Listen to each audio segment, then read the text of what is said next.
The Holy Land is a place of juxtaposition, of layering. It's a mingling of ideas and states and realities. You see it in a million different ways here. The most prominent may be the mosques, synagogues, and churches all lined up beside each other. You see it looking from the Mount of Olives over the old city of Jerusalem, where the Dome of the Rock and the Church of the Holy Sepulchre give way to modern skyscrapers in the distance. It's a little odd, quite honestly, to see the modern and the sacred so close, but only at first. And I guess there are a lot of uncomfortable neighbors here. Sometimes you find a juxtaposition of noise and quiet, of bustle and calm. At the Church of the Nativity in Bethlehem, crowds press to fit through the narrow door leading to the shrine of Jesus' birth. They squeeze through a tiny opening, just wide enough for one person at a time, and they go down a few steps into a cave and wait for their turn to kiss a star marking the site where Christ entered the world. The din is anything but peaceful. No silent nights here. But if you press on, there are other caves in the same location. A few are under the Church of St. Catherine next door, maybe a few hundred feet from the Nativity. At least one interpretation of the gospel story is that the Holy Family moved here to deliver the Christ child, because, as the story goes, there was no room for them to deliver a child where they were. And it was here, in that second cave, where Notre Dame students on a summer study program stopped to reflect. And then they did something totally appropriate. 1, 2, and silent night, holy night, all is calm, all is bright, around young virgin mother and child. So tender and mild, sleep in heavenly peace, sleep in heavenly peace. What? Now it's your choice. I'm Andy Fuller, and you're listening to Notre Dame Stories' Tantur, Hill in the Holy Land.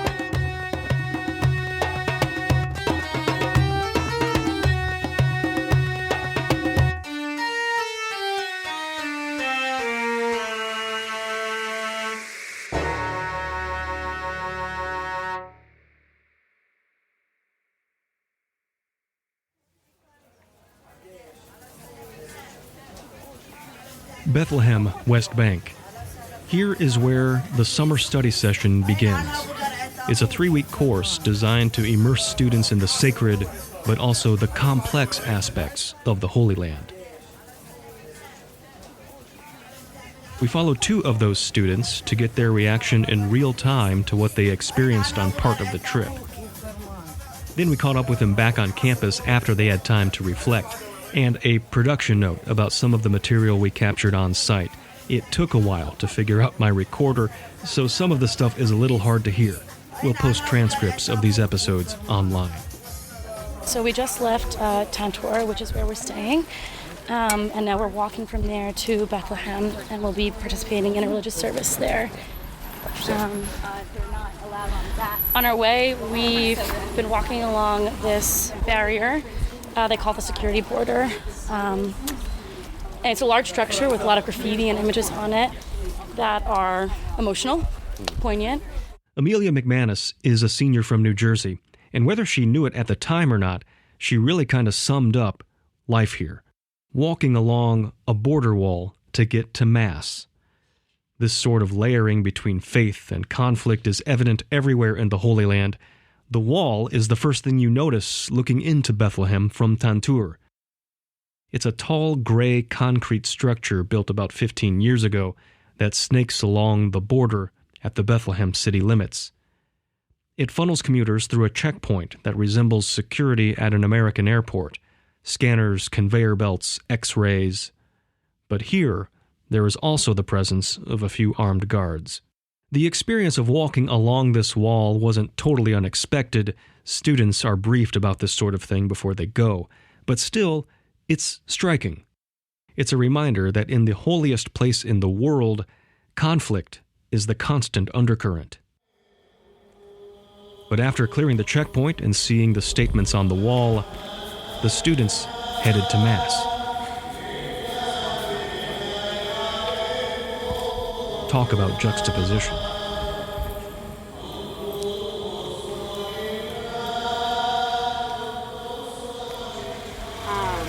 So that Mass, what was that like? Have you experienced anything like that before? No, super fascinating. In some ways it felt really similar to Mass at home, just in terms of the community and the sort of casual, friendly nature of it, but a lot of, obviously, Arabic is the major difference.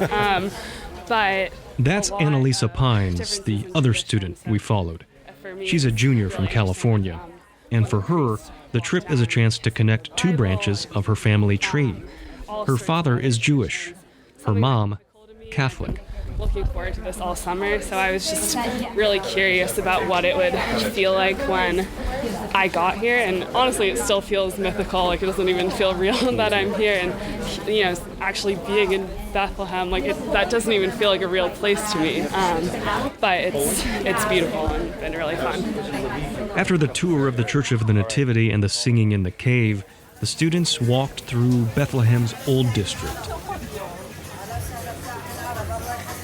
You get the sense it's laid out pretty much like it was when Mary and Joseph were here. And then a stop for some ice cream and a few words from Kamal, their Palestinian tour guide. And apologies, we got as close as we could, but some of this is a little hard to hear. Life in Palestine, right? Tell you a little bit about the people. Because it's not about the stones. And I like people coming and wanting to visit the place where Jesus was born. You go to the Holy Sepulchre Church, where he was buried, you're gonna see thousands of people standing in line. Totally fine, it's an important story. But I feel that some people standing there with the hope they're gonna meet Jesus at the end. And guess what? If you meet him at the end, there's a big problem. He's not in his tomb, he's risen, right? So if you really wanna find Jesus, you find him with the people and not in the stones. There is people also having their trip as on the footsteps of Jesus Christ, going from one stone to the other looking for Jesus, and they don't find him. You're not gonna find him where the stones are. Not even in the place where he was born. You find him in a refugee camp, you find him in an organization helping children, women, you find him on the street, school, you find him with the people, right? So it's all about people. You solve the problem of people, you solve the problem in the Holy Land. All right, so you're in Bethlehem, you're in a Palestinian city, and today you visited Palestine technically. And I hope you enjoyed it. I hope the people were nice to you. Everybody's laughing on it. We went into a mosque. How cool is that, right? Bethlehem is a diverse city.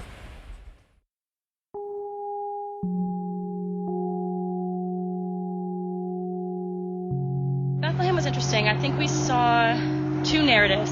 I think we started off the day in a very deeply religious mindset where we saw the birth of Jesus. And as a Catholic, those are some of the most important places that you can go to and feel as close as you can to God and to your faith. And then we were reminded later in the day that as we emerged out of the church and as we spoke with our tour guide, who was a Palestinian, that there are people that still live here. And so while the area is deep in history, deep in legacy, deep in tradition, still strife with some political struggles. So it's fascinating. I think there was also one thing that I was reflecting on in terms of the privilege that we had as Christians being there and the freedom to move wherever we wanted, to visit the sites that are like the holiest to our faith. It's amazing. And I feel really lucky. And it's a stark reality for some people that do live here and don't have access to their sites that are viewed as the holiest in their religion.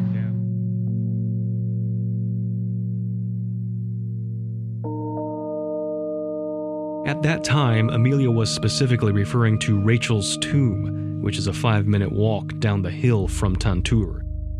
The point Amelia is making is virtually anyone can visit Rachel's tomb, except Palestinians. The border wall is constructed on 3 sides of the tomb so that Israelis can visit. That would be a dynamic the students would encounter more than once.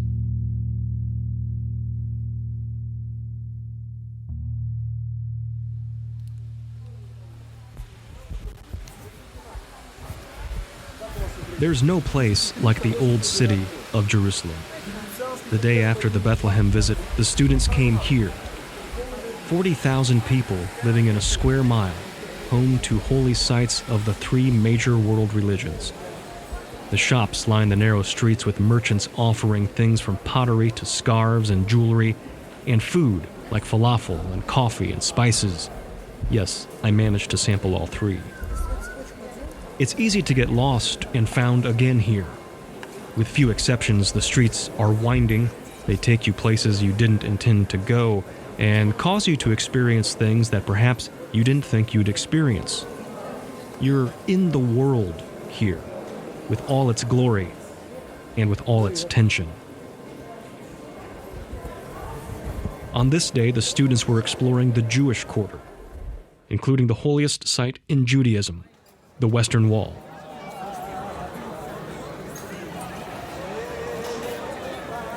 It was actually more of a retaining wall for the Second Temple, not part of the actual structure on the Temple Mount.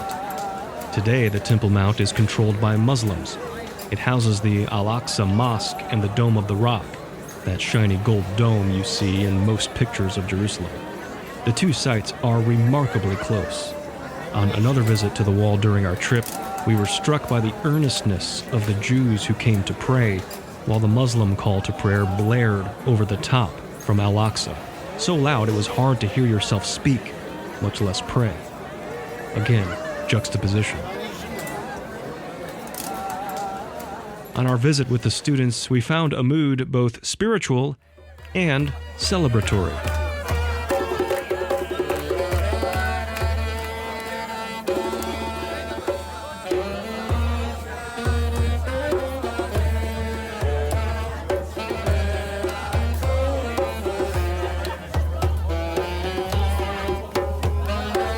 And afterward, we caught up with Annalisa. We just left the Western Wall. It's the most special and holy place that a Jew can pray. And I've heard lots about it all throughout my life. It's the last remnant of the Second Temple, and it means so much in the Jewish community. And so my dad went on and on about it before I left, and he actually started crying and told me it would be really meaningful if I could put a prayer for our family in it and say a prayer and pray there for some time. And so that's what I just did, and it was a really, really special experience. I got choked up there. And so you're going to call Dad tonight? I think so. He'll for sure start crying. But yeah, I just sent them a picture.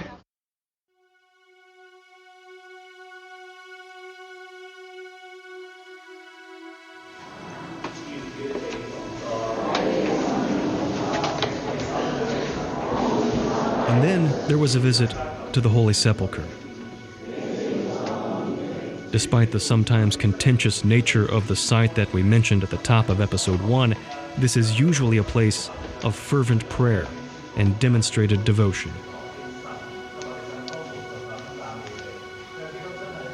As you enter, steps to the right lead up to the top of Golgotha, where Jesus was crucified. A group was saying Mass there during our visit.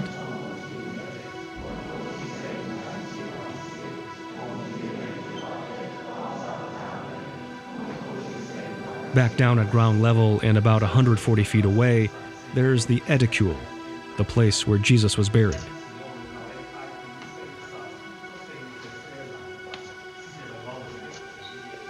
Amelia struck up a conversation with one of the monks keeping vigil.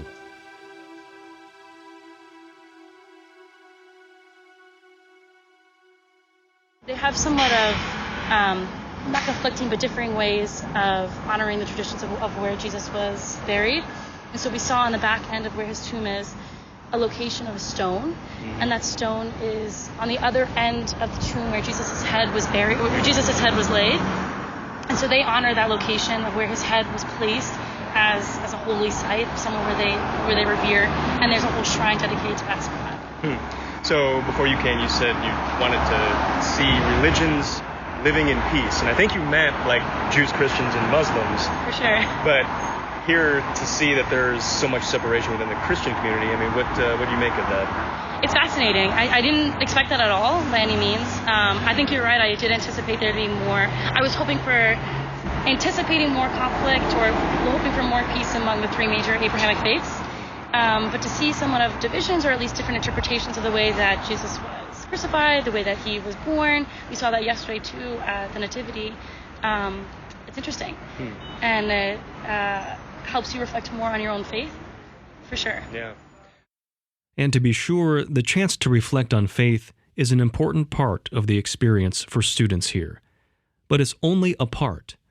The job of balancing what it is students see and experience here falls to Hannah Hemphill, the Jerusalem Global Gateway's academic director.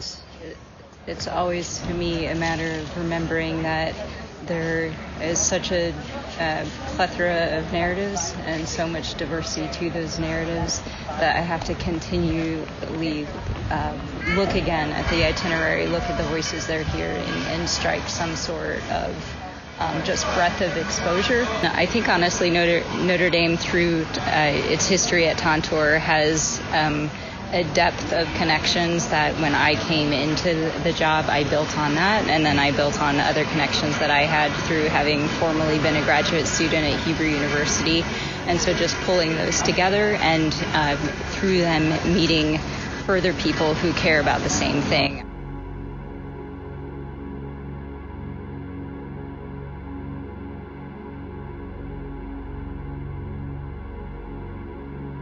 So Hannah, our professor, actually has this great quote where she says, a lot of people will come to the Holy Land on a holy pilgrimage, expecting to see all the most important sites. And that's among all different traditions. But then they fail to see the living stones. So they'll see the old stones, but not the real one, the living ones. And so that really stuck out to me because there's more going on here than just the religious significance. So there are people that are living through the tradition now, people that are living through the strife, the instability, that are experiencing and cultivating the land in their own ways in the modern era, and their stories are often being ignored. So we visited Hebron, which was a tricky but necessary site. Hebron, we actually had a Palestinian tour guide that brought us around, and he provided a alternative story to what he felt like was the relationship between Palestine and Israel. As outsiders, we're not even from this land. We're coming from the United States as Americans, most of us, and we could travel wherever we wanted. We had access to any space that we wanted.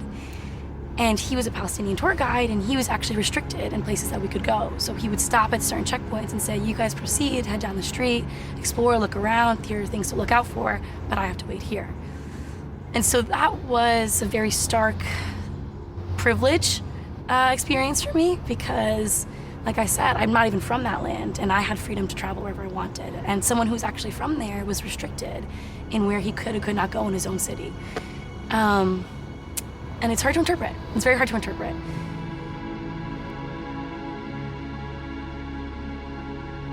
Super intense.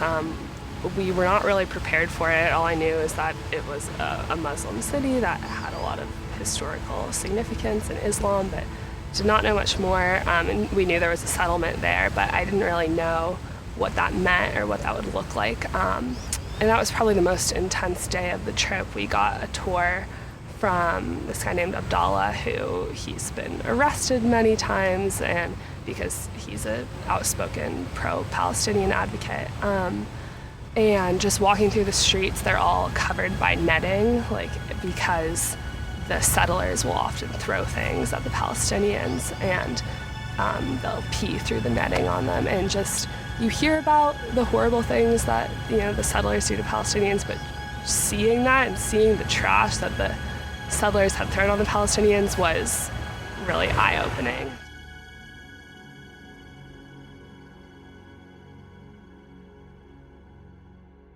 So that was tense. But there were moments too of peace and optimism. So for example, we did a dual narrative tour, which was a really lucky opportunity, where we had one Palestinian tour guide and one as Israeli tour guide, and we visited around all these different sites, and each got to share their own story. And at the same time, they fought a little bit. They pushed each other because, you know, that's expected. But that to me was a symbol of, okay, we can coexist. We can overcome these institutionalized barriers that often try and separate us.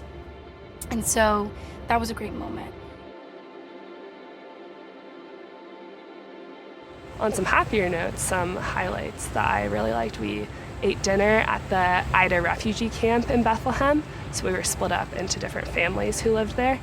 Our family is originally from Gaza, and that was so much fun. They were just such a joyous family. It's like 30 of them all in one family living in this one big house, and we had a great meal there and just talked to them sometimes about lighthearted things, like what they learn in school and their different professions, but also just hearing some of their stories and what it's like living next to the border wall.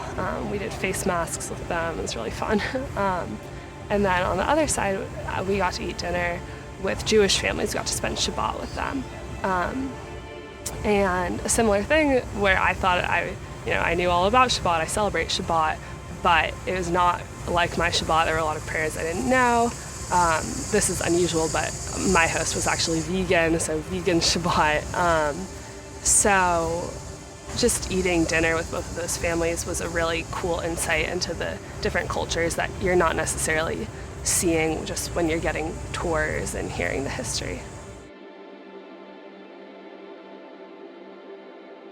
I mean, I've been privileged a lot in my life to have traveled a decent amount through Notre Dame, through my family, through my own ways, but I've never visited somewhere that really did capture my heart, that really felt like I felt a connection to need to come back.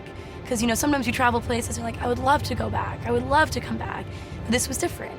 I felt like almost in a way that I needed to come back, that there was some kind of calling to come back. And I don't know in what place or space that may be. And whether that's just to learn more, whether that's to be somewhat of an activist, I don't know. I'm still discerning that. But I'm still looking forward to it. It's a very special place.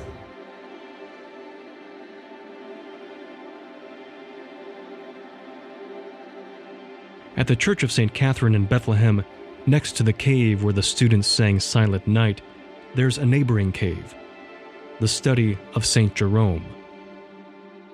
He's most famous for translating the Bible into Latin from that cave, and he had this to say about studying Scripture. 5 Gospels recount the life of Jesus, 4 are contained in books, and the 5th is contained in the land they call holy. Read the 5th Gospel, and the world of the other 4 will open up to you.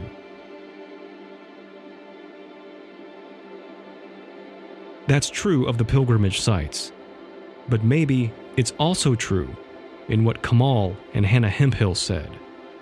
Religious meaning isn't just about what happened in the past, it's about what's happening now. Finding ways to engage with people, hearing their stories, developing empathy, and yes, figuring out ways to use knowledge for good, to bridge gaps, to stand for justice. Perhaps that's as central to the gospel message as anything. And for these students, it opened up to them in the land they call holy.